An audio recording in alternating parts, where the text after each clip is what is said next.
So, we are here to present you the seminar about TBI and how it relates to memory. We're going to investigate why some people have the same injury but a different effect on their mind, such as both people were in a car that crashed and one person lost the ability to hold a phone number on their mind and the other can't solve a puzzle. They have similar injuries but different cognitive outcomes, and they're here to demonstrate what kind of protocol and what science evolved to say why and give a better target rehabilitation for each case.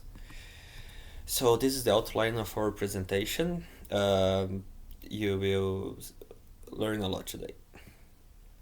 So for starters, TBI, traumatic brain injury. Um, TBI is not necessarily only a mechanical injury. It can also happen because of microbleed, hypoxia, and the other non-mechanical trauma causes. And it's not just a focused injury like you hit the front of your head and this part has a bleeding, so there's something. No, it's caused because in the mechanical cases, with the rapid acceleration and the rapid deceleration, as our brain is some kind of jelly inside a hard shell, it twists and compresses and expands the brain during this acceleration deceleration, what causes a strain mainly on the longer axons. So the longer the axon, more shearing force it's gonna feel that might rupture these axons along with neighboring blood vessels. And that's why there is some microbleeding associated with it usually. So this axonal sharing, as you see here in the image, will cause the proteins inside the axon to misfold and sporulate, producing inflammation and activating the microglia to take action, therefore disrupting and causing the beginning of a degeneration in this neuron, and depending on how spread it is, it can cause a later disease too. Um, Not just that, this diffuse axonal injury, it's very common in TBI for the reasons I just mentioned, and it's a very high indicative of persistent cognitive impairment as well. But the problem is that TBI patients have very different mechanisms of injury and how they are injured itself, and it's hard to, on a simple MRI or CT scan, to see the differences and understand, given to this image that your symptoms would be this and we would treat these parts. We cannot point out it because, as you can see here on image C, here on doing a specific technique to see how the diffuse axonal injury happens, you look through it and say, okay, health of the brain is damaged, then what? Like, what can I take out of it? So even though there is different severity of TBI characterized by how long the effects, side effects might take, we actually don't know how it works in, for example, cognitive function and all these other difference from individual structure, anatomy, and so on. So we're gonna try to understand more of how TBI, that we're gonna understand here as this disconnection syndrome, affects this high level reasoning and cognitive abilities. So let's see the methods used for this type of analysis. So we're gonna focus on the algorithmic level of the David Morse tree level of analysis, focusing on the DTI, diffusion tensor imaging, and on the graph theory analysis from fMRI. Well, starting from the DTI, it will use the MRI data to do the tractography, that is, to map exactly the white mattered axons in the brain.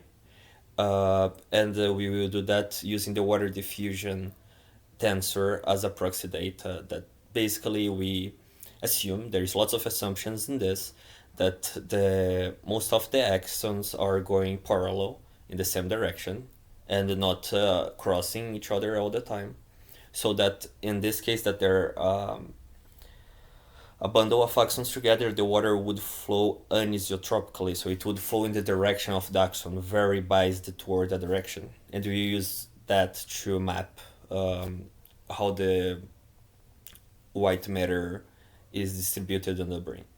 So the DTI, the diffusion tensor imaging, will take a tensor with inside this tensor six directions of where the water diffusion is going, and it's represented as an image, as a geometric shape of an ellipsoid, a 3D ellipsoid that shows the direction. So if it's basically a sphere, it's going to the same intensity to all the sides, all the directions at the same time, and it gives us no information. It's not following an axonal tract, or it's a injury place that the water is diffusing everywhere. Whereas if we have this ellipsoid shape that's more like a cigar, it's very based towards a direction that you can take conclusions from it. So we take this tensor and calculate the fractional anisotropy. That's a value between 0 and 1, meaning that if FA is high, is close to 1, we have a highly ordered diffusion, and we assume that's across the axon that's guiding this water. And if it's a low value, it can imply either or also a diffusional axonal injury, or demyelination of the neuron, or inflammation in the region. So that's one of the limitations that you can see. There are some causes for this water to act not in the way we expect. Therefore, in the image, we see lots of red zones. That means it's what we understand as injured parts or not working as expected. But this is just how the physical displacement of how the long distance structural fibers of the brain are located. It cannot determine their functional strength, what they were used for, or even if they are important to a given function, such as memory. So we're gonna switch from the microstructure that the DTI gives us to understand network dynamics that we can use graph theory to have it. So what's graph theory analysis? Well, to do that, we're gonna take an atlas that is the known regions of the brain and how they correlate with each other. And we're gonna look to it and overlap with our DTI data, making an skeleton of where the main axons are going, to not take the full data. So when we have this map of this network we're analyzing, so for example, you can take the default map network atlas, it will give you a specific region of the brain. Then you overlap it with the DTI data. There is how the axons are disposed in this network, and we will have the nodes and also the relative strengths between the connections, how used are the neurons. But we have to measure it. So we have several measurements that we can do in graph theory. One of them is the betweenness centrality, that is how much communication is between a node and its neighbors. Other is the eigenvector centrality, that is how important are your neighbors, like how many people does your neighbors talk to. So it means you are a hub that talk with very important persons in the brain, and that have different implications when we're gonna do the final analysis. The global and local efficiency is also an important measurement. That is how many nodes I have to go through to get from one part of the brain to another, globally or in a local circuit. Or the clustering coefficient, that is how connected is a cluster of the brain. And all this theory, all these measurements will give us the topology of the brain. So which parts are central, which paths are more efficient or less efficient, and we can understand more or less, given we know where the inputs come from and where they're going, how the information is processed in the brain. So we can ask not just if the brain is damaged, but also how it altered, how the brain processes these things on the network. So the hypothesis we're gonna work here from the state of the art is that the subnetwork restricted graph. So if we take only specific networks like default mode network, reasoning related networks, working memory defined networks, and use that to take for example, predict the final outcome or understand how it affects a given function in the brain, give us a better accuracy, than simply seeing the whole brain network.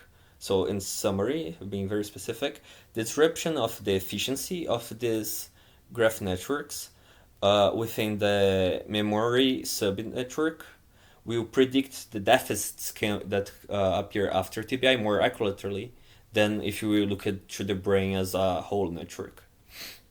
So let's see two different pipelines that worked with that.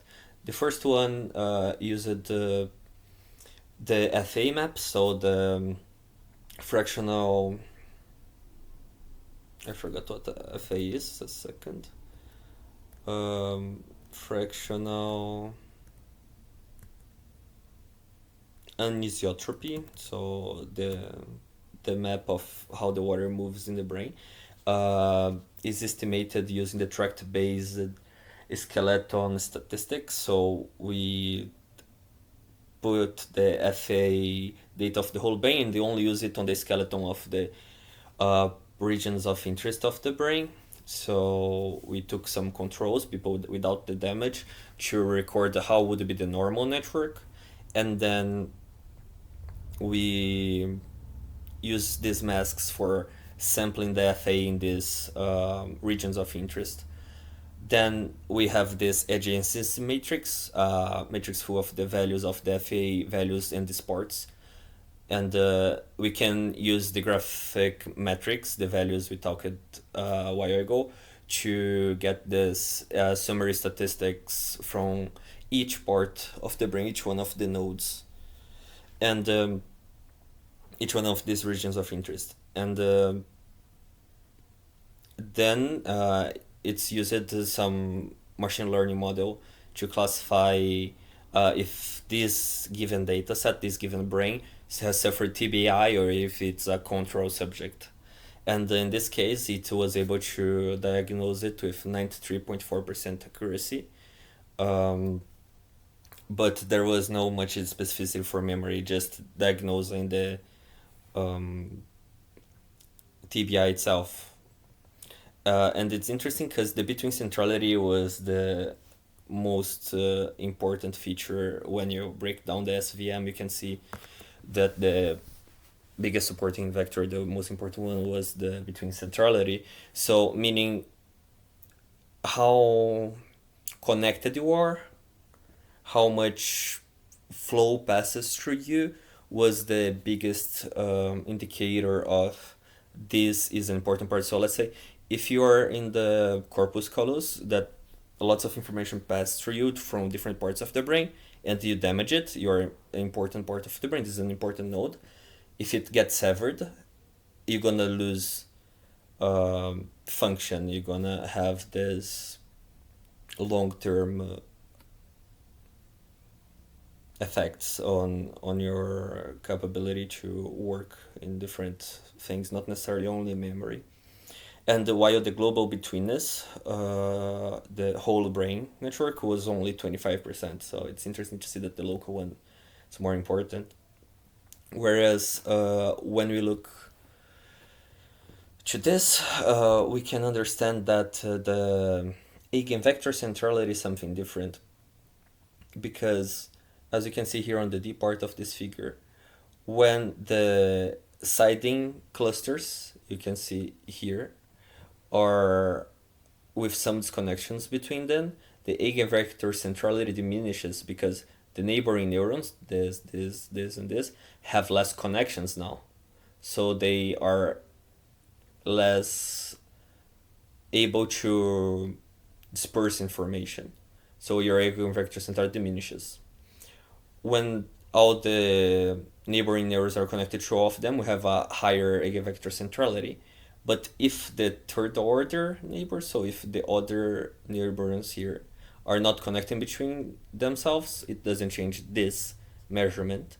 Whereas in the betweenness centrality, having these connections in the neighboring neurons between themselves uh, increases the centrality.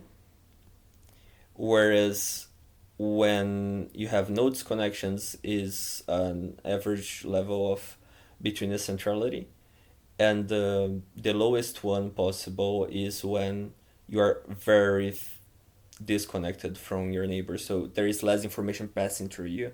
And why this happens? Well, before this neuron could pass information to this neuron directly, but when we sever this connection, to happen this connection to this information be transmitted from here to here, it will have to pass through the hub neuron, and this hub neuron will have a higher throughput, and we have more things to process. What can be good or bad, but depends on the case. So that's why we cannot just look to this brain image and interpret it. We have to actually see the correlation matrices, and in this case, we're gonna use artificial intelligence and machine learning to understand the data. Whereas in the subnetwork graph theory, we input the data, the atlas from the with the masks from the health patients and the patients with TBI data, their skeletonized data. So these are the tracts, no, not the tracts. These are the white matters map that we found from the DTI using the water that you remember. We're gonna overlay them and get this connectivity matrix for each brain. This connectivity matrix will pass through a functional filtering to only take the networks we are dealing with. So in this case, the paper was comparing what is in a reasoning task, what networks have the most important. I think they took like the 30% most important nodes there, and compared with the network for memory with the same criteria. So you have these two different subnetworks now.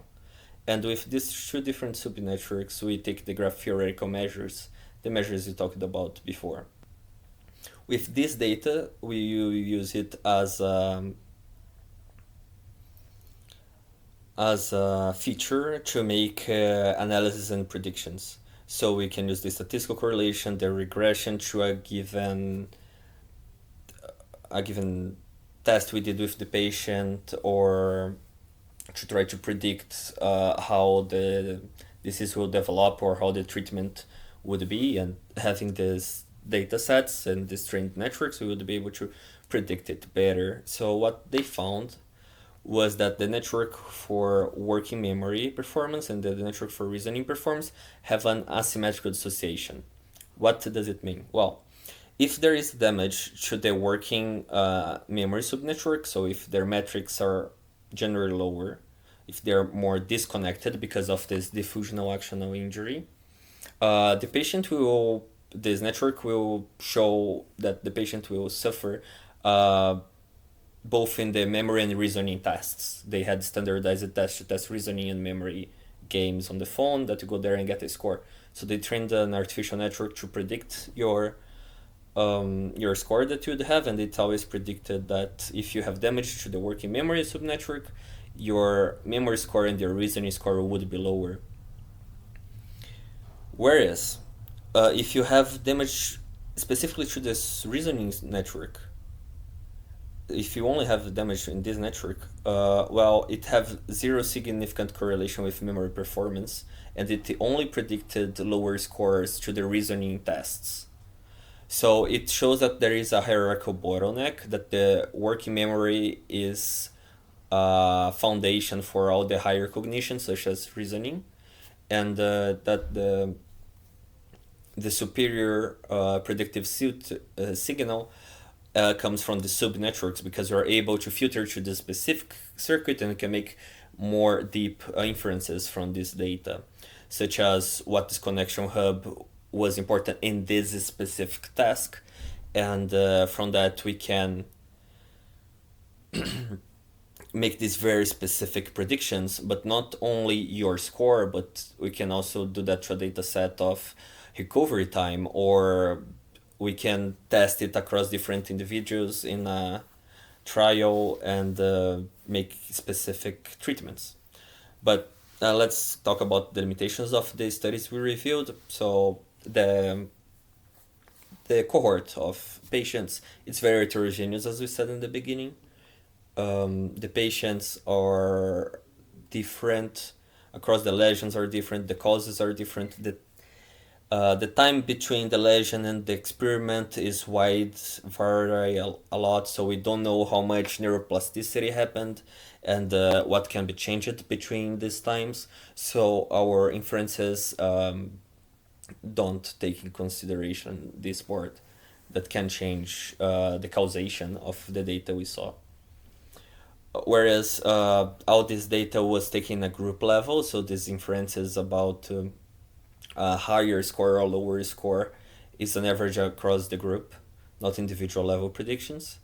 Um, and the assessment was made once, not a longitudinal study, and it was made most of the cases we could see that disclosed this information years after the injury.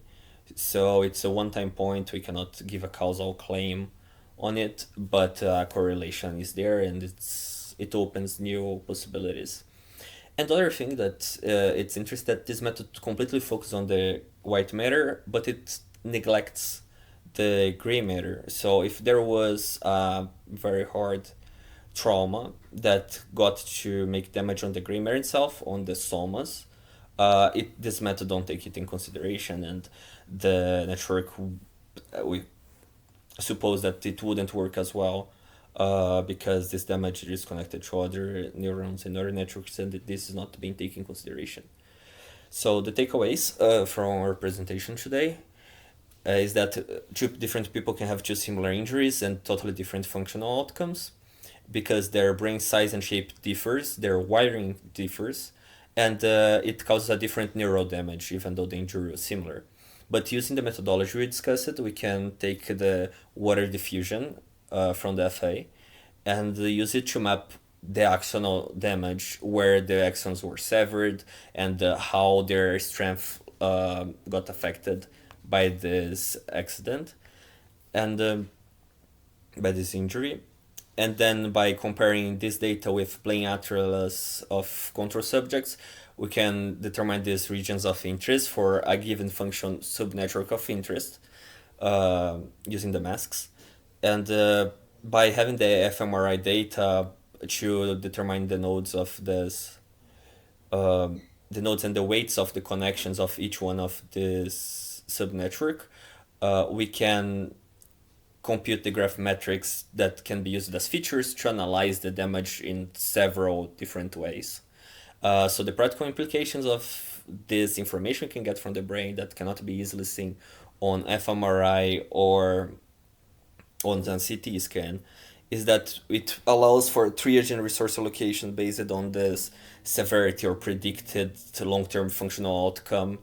At the same time, it gives personalized rehabilitation and treatment possibility because we don't only know, well, you had a concussion and you should rest until your brain gets better. No, we know exactly which part of the brain suffered a specific lesion, which subnetworks are more affected, and they can make specific tailored rehabilitation therapy or medicaments that alter how dopamine works to increase the plasticity and instigate these subnetworks to have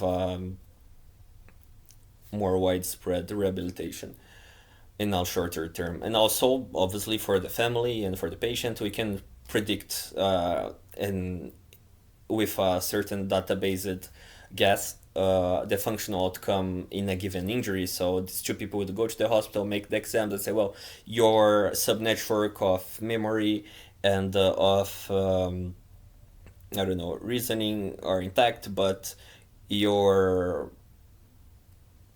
your motor network is somehow disrupted. It might take a while for you to gain back your fine motor control, and it shows here that it might take 6 to 8 months.